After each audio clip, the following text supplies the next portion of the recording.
On the IM Drive is SheInspires. SheInspires profiles inspiring women of our times across all sectors of society. Join us as our distinguished guests share their lives with us, their journey behind the scenes, why they do what they do, life's lessons garnered over the years, their faith, family life and work balance, and so much more.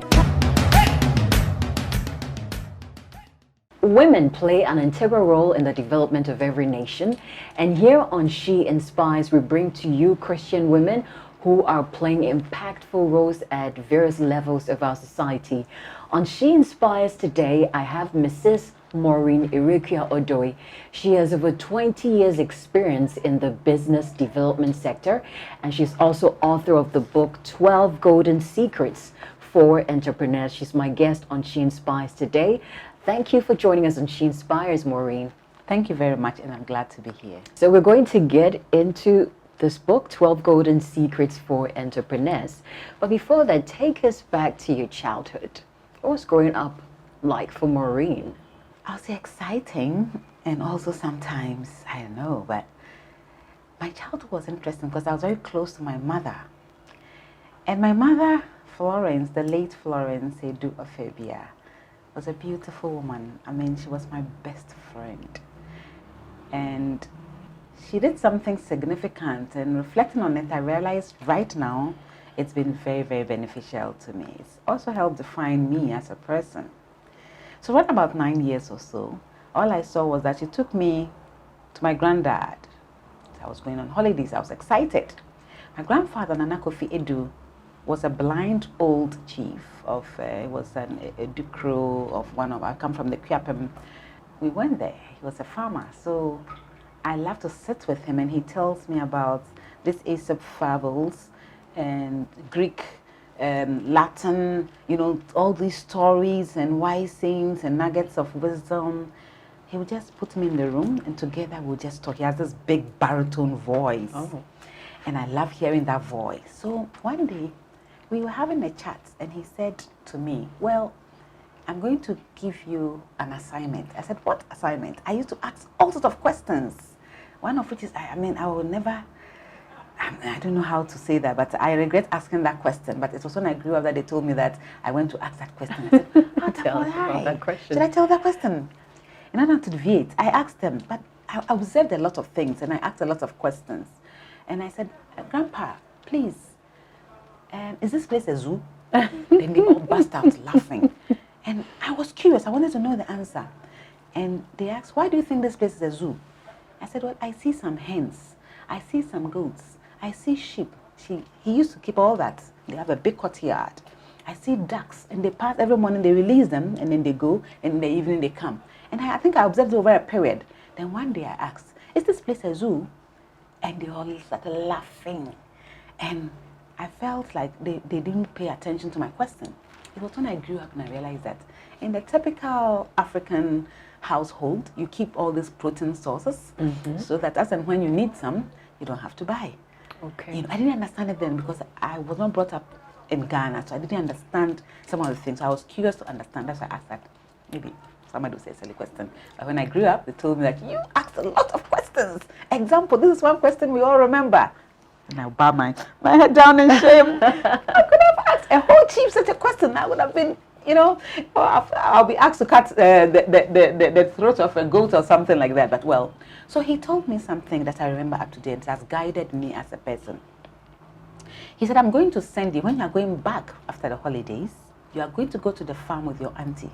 And he had a lot of farms, and I particularly remember this farm 6. He said, I should go with my auntie to farm 6. So I was excited because I never get to go to the farm. Then he said, when you go, there's a lot of what we will call here contemporary spinach. So he has lots of cocoa farms. He was a cocoa merchant. And so he said, when you go there, you see a lot of contemporary.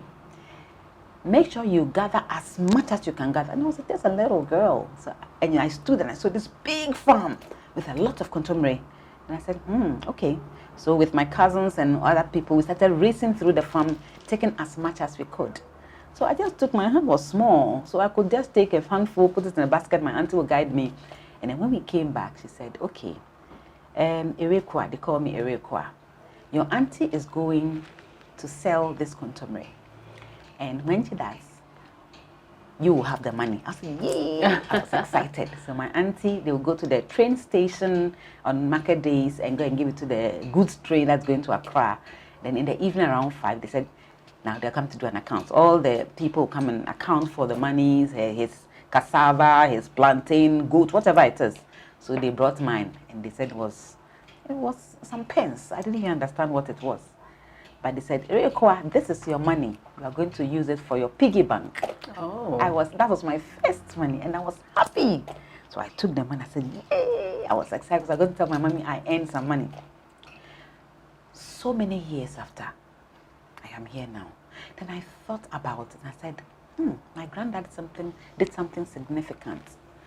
The first capital, seed capital that he gave to me was that money. It was that money. He was teaching me the principles of entrepreneurship. And you mentioned growing outside of Ghana. Where did you grow up exactly? Well, my parents were living outside in the UK. They were working there. So my mom's job was such that they went from country to country. She was working with some ambassadors. So they go from country to country. So one time I find myself speaking English, another time I was speaking Dutch, another time I was speaking French. So most of the time I was very quiet. I tried to sit and listen, go to school, understand. By the time I have to start talking, I'm in another country. So naturally I became very quiet. By the time I could learn a language and start speaking, I'm in another country. So I got confused at a point, and I was so quiet. So languages, I listen, and I just decide I won't speak anymore because I don't get to speak the same language in the same place. Yes, that's what happened. Beyond the confusion it created for you, I mean, having to one language switch from time to time, how was it like moving from one country to another, the whole change of environment periodically? How was that for you? Would you say it had some kind of effect, positive or negative? I think it's contributed to me being more, I'll say I appreciate more cultures. I am more, I'll say, open-minded. Because of the exposure, I understand people better, and it's contributed to me working in different organizations, international. Most of the institutions I worked in, international, because that cross-cultural background helped me to appreciate who a Dutch person is, what they like, what they don't like, how to work with them, who an American is, who a Brit is, who a Canadian is. Because for some reason, I think it's ingrained in me. I appreciate people better. I appreciate cultures better. I'm more tolerant of people. And as a Christian is supposed to be tolerant. But it shows how the Bible is so real. Because when the Bible says you should be tolerant, because there are different people with different mindsets, different cultures, different backgrounds. If you are not tolerant and you insist on your own culture alone, it means you are not even expressing what Christ is even asking us to do. So I think that's what has helped me as a person to work in development. That's why I love what I do. I decided to work in development. First, I wanted to be a farmer like my grandpa. You wanted to be a farmer? That's interesting. But, well, because of what he taught me, he gave me seed. He gave me an idea. My parents were also very education focused. They wanted me to learn. And so I said, well, I can be a farmer in another way, right? So I decided to go the agribusiness way. We'll get into agribusiness, but do you remember some Dutch, perchance? Well, Danke is all I remember for now. This is She Inspires. Our guest on She Inspires is Mrs. Maureen Erekua Odoi. She has about 20 years of experience in the business development sector. And I was trying to get her to speak a little Dutch for us if she could remember. Let's talk about AABN Foundation. What is AABN Foundation? What are you into? You are the co-founder and executive director. Tell us more about AABN Foundation. Thank you. AABN, it stands for the African Aurora Business Network. AABN was founded after working in development, enterprise development. I work with a great institution called Protect, and we virtually were supporting entrepreneurs. Ghana was more of a public sector-led economy then, and decided to go into private sector. So I had opportunity to be part of the UN project. So having worked there for a while, I asked a critical question. I told you I like asking questions. Where are the young people and where are the women in this whole thing? I was very young then, but in my mind, I always felt like more young people are not getting access to this kind of opportunity. And I don't see too many women getting access to this opportunity. And I thought about my mom, who's late, and she did all sorts of things to help us to survive. And so I thought about her and I said, well, if I could help more women like my mother to establish their economic entity, they will look after their families or contribute towards their families in a better way. And if more young people get access to this, then they will also be more economically stable. So AABN Foundation is a philosophy. It is an idea that says that Aurora is a bright light, unexplained. The African is almost always like a dark continent. That's how people think, oh, Africa is a dark continent. You guys have black skin, all that. I said, no, Africa is the light of the world. So what can we do to bring light to our own people? So that's how AABN was birthed.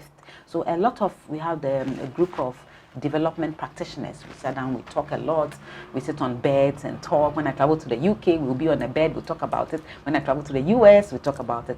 And all that culminated in the birth of AABN, where we decided to focus on bringing the entrepreneurship mindset to young people and also to women in particular.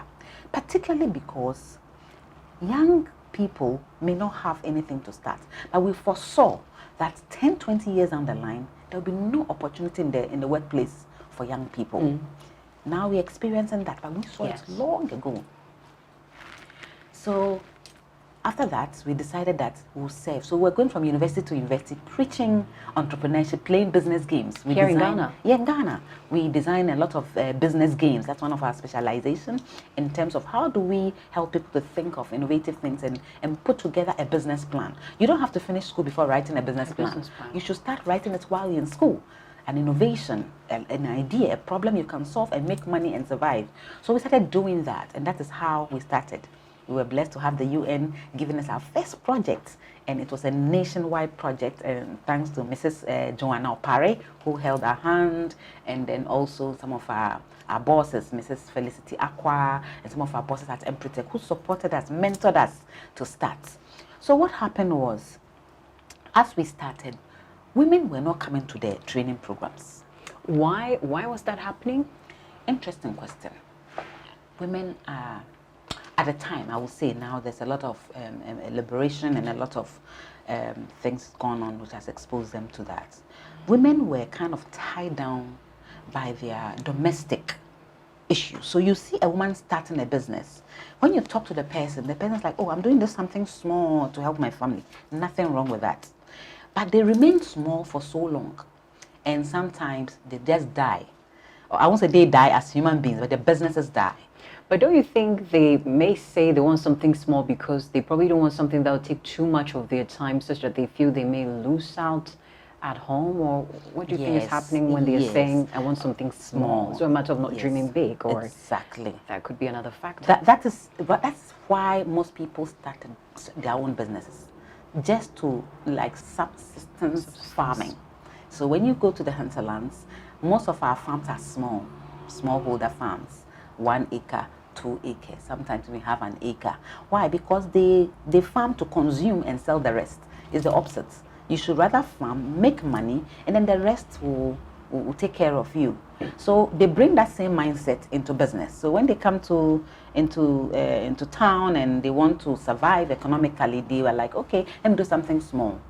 But doing something small, there's nothing wrong with doing something small, but you think big and start small.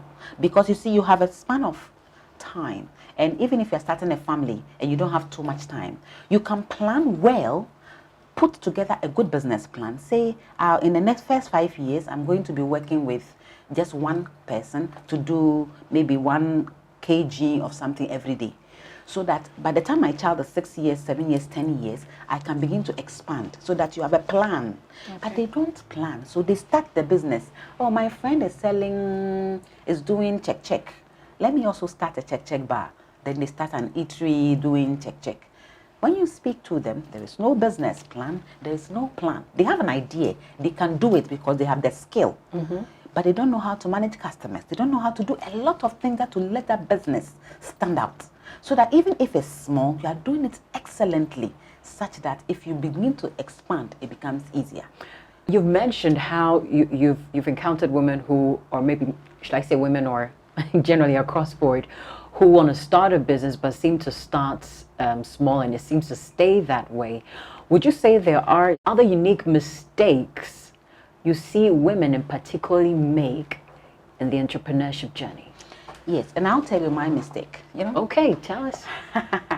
We started a business, my colleague and I, who's also one of our ABN co-directors, and we were exciting. I mean, we started a business called Karamba Wear. Karamba Wear basically was African outfits, but we designed in such a way that, I mean, people across sport would love to wear. It was a small business.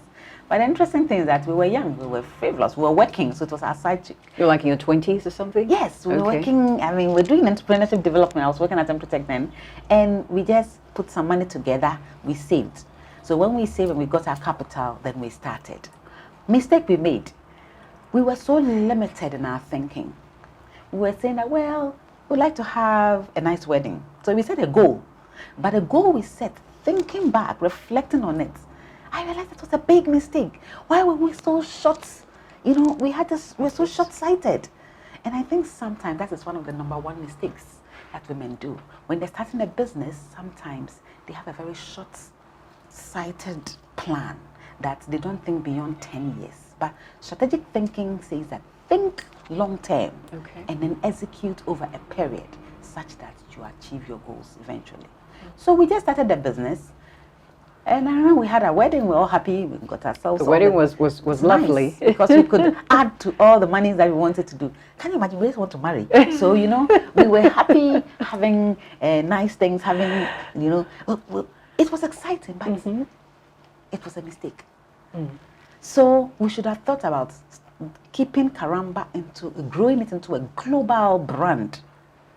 Like we'll be here now having a global brand, and the story will be we started this business to have our wedding, to have some income to add to our wedding, but it went beyond that. It has gone beyond that. So for young people, if you want to start something, yes, you can have short-term goals and long-term goals. Then my co-founder had to move to the United States. So when she went, because our goal was so short, when she left, our business just collapsed. That was it. Because we registered as a partnership.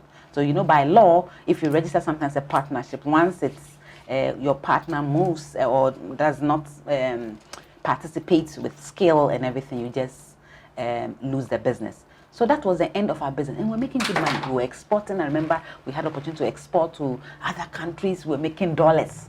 We were young, but we could have made more. Much more. If we had a long-term plan. So after that, I sat down and I said, well, so what do I do next? I said, okay, we have all the skill to help other women. So why don't we put that skill together and rather become the support that women need to be able to sustain themselves in business. That's how ABN was formed. Okay. But as I said, a lot of people make that mistake. Oh, I have a young family, so let me just start a business that will complement. There's nothing wrong. But if you think about it long term, you take some period out of that long term. Say, in my first 10 years, because I'm taking care of my family, I'll keep my operations between X and Y. I will just employ 2 people. I can manage them. I can manage my family. When the young people move out, I'll have more time. Then I can maybe expand or hire the right people, the right staff, so that you can expand your operations. Sometimes you want to do everything. One of the mistakes women do. Why can't we do everything? We can, but you are limited. You see, when you decide to do everything, what happens is that the time that you have, you don't maximize the potential that you have. Okay. All right. So can you imagine if you're trying to be a presenter and trying to be a farmer and trying to do everything? Your potential, your reach will be limited. Unless maybe you hire other people to manage the farm, you supervise, you hire another manager to take care of this, then you can be a great investor. But sometimes we try to do everything because God has endowed us to be in the kitchen, to take care of babies, to do this, there's nothing wrong with that. But when it comes to business, if you're not careful, you will lose money And that is why people lose a lot of money. So they say, oh, there's some witch in my house who's been taking all my money. I work hard, but I don't make money. No, we are not really planning and putting in place the structures and systems that enables us to scale our businesses. So you have this book, 12 Golden Secrets for Entrepreneurs. At which point did you decide to put all these business keys and wisdoms together for entrepreneurs? Well, it's a long story. It took me 10 years to write this book. 10 years? Why did it take you so long? A very good question. It took me so long because 10 years into what I was doing, we are tempted to say, oh, it's 10 years because everybody celebrates 10 years. Can we celebrate what we've done in 10 years? Then the then chairman, Reverend Emmanuel Esiedua Apia, told us that, well, in as much as you want to celebrate and waste money, what have you done that you want to waste? So why don't you sit down and pen down your real experiences? This can reach more people than any resource you have can. Because with a development organization, when you get funds, you help. When you don't have funds, you do other things. But with this, it becomes a legacy to many more. A woman in a village can have access to this, read. A woman in school, a young girl in school can read and learn from other people. So we decided to start a journey. And like everything else, we think I'm not a writer. I'm now attempting to write. Okay. I didn't have the skill. I can write something, but writing a book is a different skill. What do? You have to find an expert. But you attempt to write yourself. So you write chapter 1, then you get tired, then you put it to chapter 2. Then you go on and on. So there's no structure. There is no, you have the content, but you need someone who is, what do you call it, an expert to guide you. That's when I met the Reverend Okran. He was organizing a workshop on Albert Okran. And I said, I want to come to this workshop so that I would know how to organize my thoughts. I went, then I started. At least I got the structure, I got everything. So I started writing it out. So thanks to him, that workshop was helpful. And that's what I tell women. If you're about to start something, don't do it at your own level of capacity. Find the people who know. Let them help you, a mentor, a coach, an organization, and do it well. That is what most of our other colleagues will do. But we will attempt to do it all the time by ourselves. Because we think we can take care of the baby, we can take care of this, we can take care of this. We make mistakes and lose money in the process. So that's how come 10 years down the line, I took my time and put together the 12 golden secrets. And let me tell you a secret about the 12 golden secrets. Tell us. 2 of them are from my personal experience.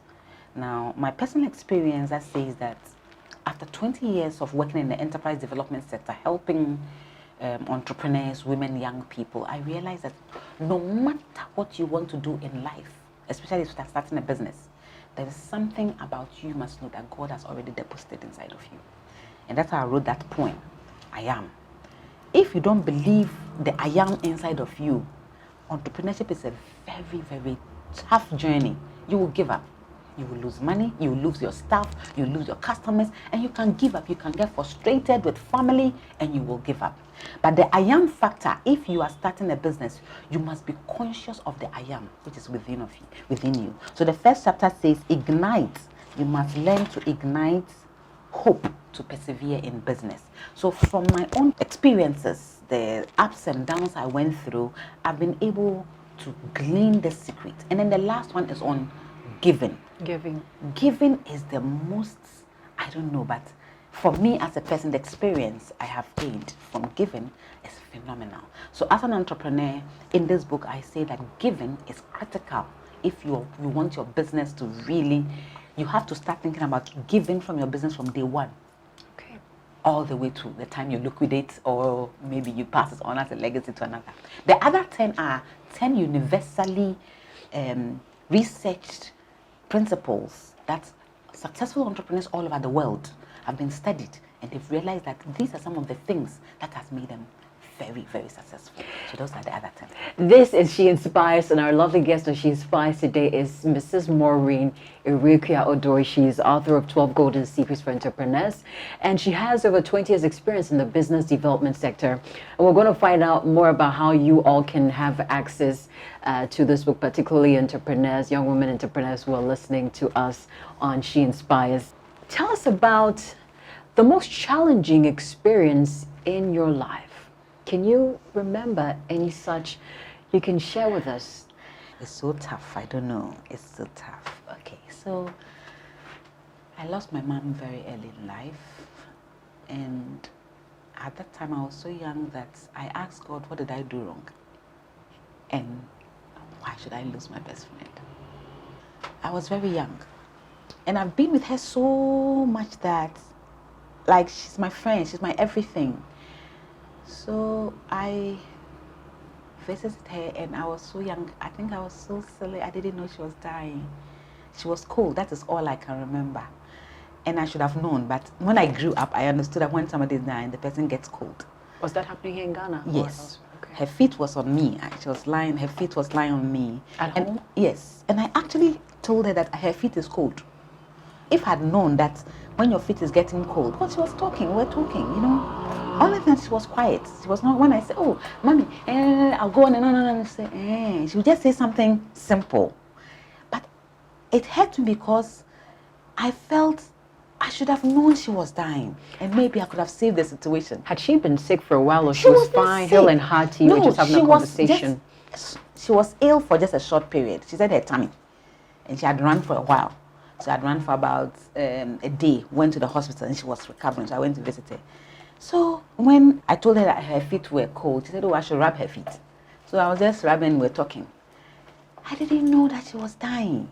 So then one of my brothers came in and said, oh, how's she? I said, oh, she's fine, but her feet is cold. But he knew. So when I said it, he acted immediately. And at the time, the hospitals were on a strike. So we went from hospital to hospital, and when we went to the hospital, I would go into the doctor, please, can you come and look? She's not talking. I didn't know what to do. And then the doctor was flippant and was not paying attention. Then I didn't know what to do. I was so desperate. So eventually somebody came and took it. Oh, put her on the wheelchair. They put her on. Then I think by the time they took her in, they tried to put syringe or whatever into her veins. She was dead. And I was shocked that she was dead because I didn't know what death looked like. I didn't know death can just come. That was the closest you had seen or experienced it. I had never thought about death. I didn't know that death was so simple, like it could just happen. So then they said, oh, the doctor came and held my hand and said, I'm sorry. I said, I'm sorry, what does it mean? Oh, I should have, I should have. She realized that I didn't know what was happening. I should have attended to her earlier. I still didn't understand she was saying that she was dead. He was saying that she was dead.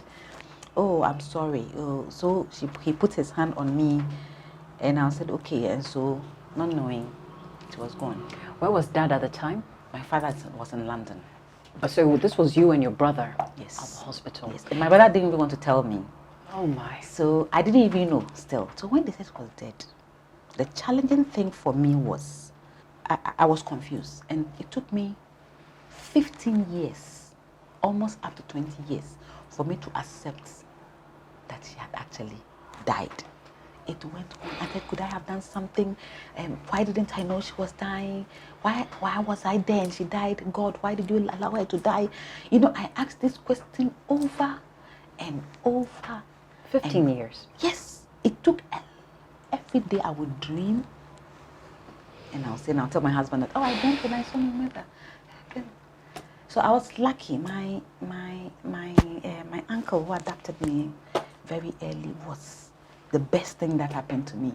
My auntie and my uncle, they made me feel like I was in heaven. But I always question death. So up to now, when somebody dies, I don't take it lightly because I felt something was taken out of my life that I could never. So do you know one of my prayers? I have one daughter. Every blessed day I pray, God, let me see my baby.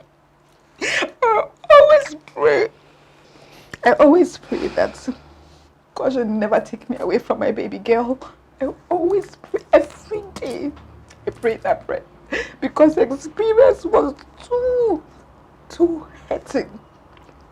And it took me so many years to accept that she had finally gone away. And so as a Christian woman, if I wasn't a Christian, that I could, accept life, that God was there and God gave me parents I would never ever forget. They took good care of me, and I felt like, oh wow. But in the quiet recesses of my mind, I still ask, so why is she? Did I do something wrong? Why didn't I know? I kept asking the same question. But then I had to be prayed for, I had to be delivered out of it. It's as if you don't trust God, but God had provided everything else I needed. And I didn't have to question God. But it rather let me understand that God prepares a way for people who believe.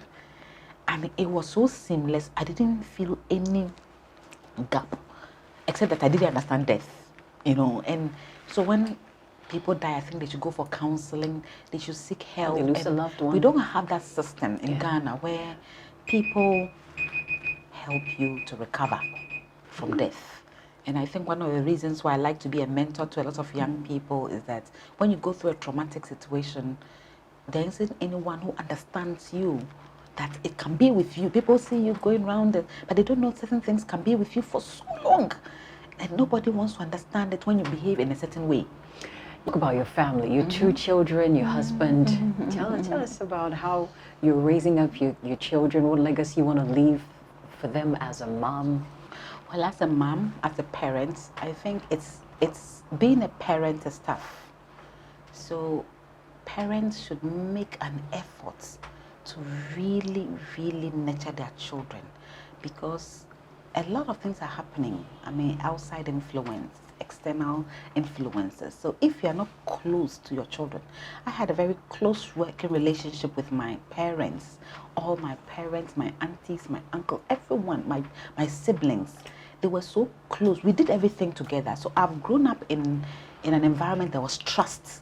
That people you can rely on, you can call, you can go, and I can go to my auntie, go to my sister. So I was always a happy person.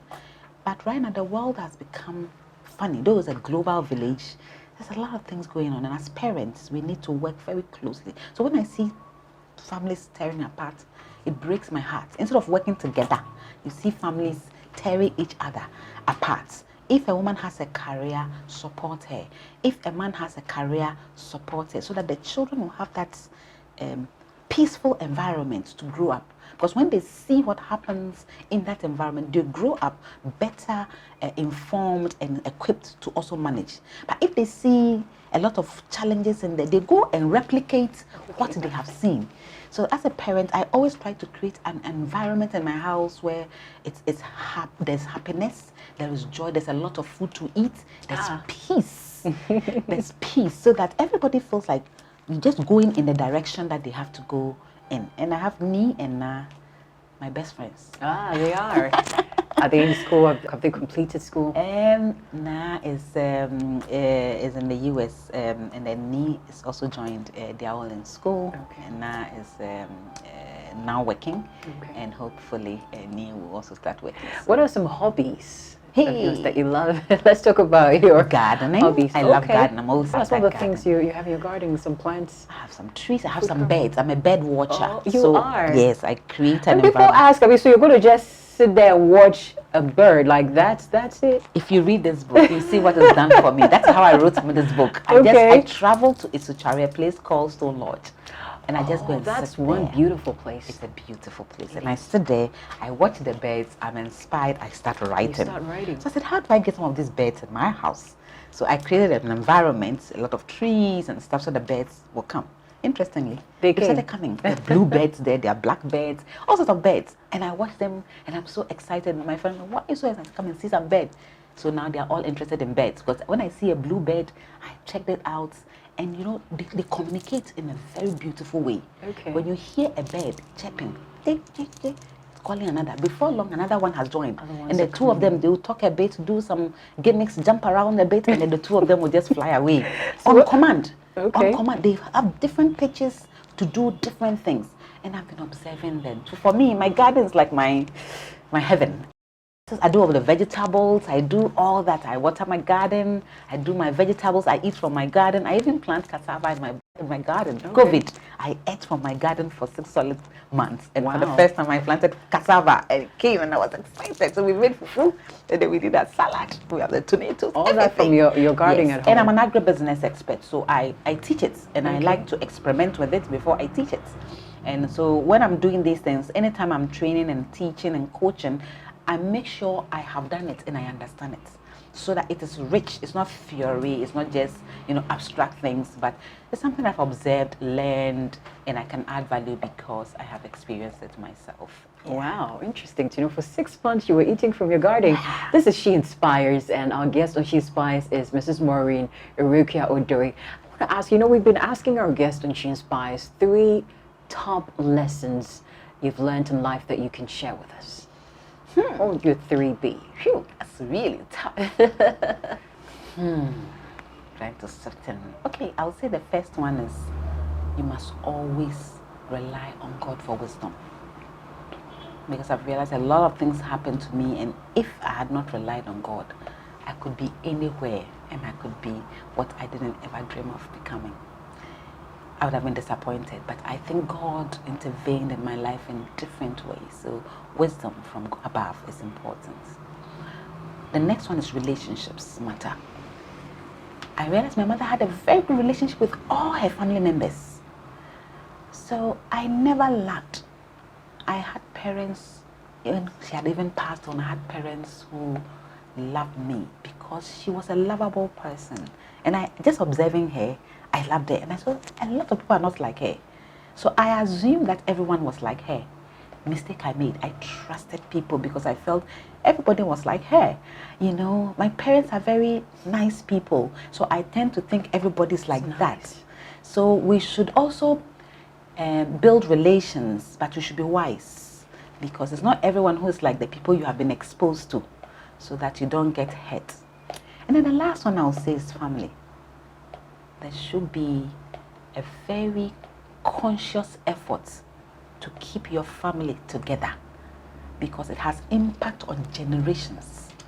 So these are the 3 things I've learned in life, that you must do everything you can to learn from God. You must make sure you build on relationships. Every relationship matters in life. Somebody's an angel who has been sent to help you. If you treat the person badly, that's your angel gone. Somebody's going to do something for you in future. If you treat the person sharply today, your future gone. Because I've benefited from so many relationships. And lastly, it's the fact that it's important.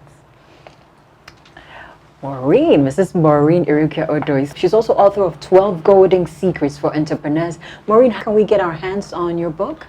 This book is for free. Okay. But the reason why it is free is that we believe in something. We are printing 1 million copies of this book, and we are distributing it to technical schools, vocational schools, polytechnics. So while they are in school, they can read about these 12 principles. It's also a manual, so they can start planning big now. Yes. Not when they feel, let me do something small. No, rather they'll get access. Now, my office is Kokomemle, number 13 Star Avenue. If you call 0302 225078, it comes to the AABN offices. It can help you gain access, or you can call my mobile number on 0243 500 738. We want to give to many schools as possible, but I also need partners to help us to print 1 million copies, so we can give it out to those young people who are being trained with skills, that when they finish school, they should have a bigger dream and start whatever, and they started right with some of the advice that we have here, so they can be successful. Maureen, has been such an inspiration having you on She Inspires. It's been great having you as a guest. And for all of you for joining us, I want to say thank you on air, also joining us on Facebook. Be sure to also catch She Inspires on Sunny TV. And be sure to get your hands on the book 12 Golden Secrets for Entrepreneurs. This has been another edition of She Inspires with our guest, Mrs. Maureen Erekua Odoi. Be sure to catch the next edition of She Inspires on the I Am Drive at 8:30 a.m. I'm Jennifer Jessica Danko, and I have been your host. Thank you for joining us. Bye-bye. on the I Am Drive as She Inspires. She Inspires profiles inspiring women of our times across all sectors of society. Join us as our distinguished guests share their lives with us, their journey behind the scenes, why they do what they do, life's lessons garnered over the years, their faith, family life and work balance, and so much more.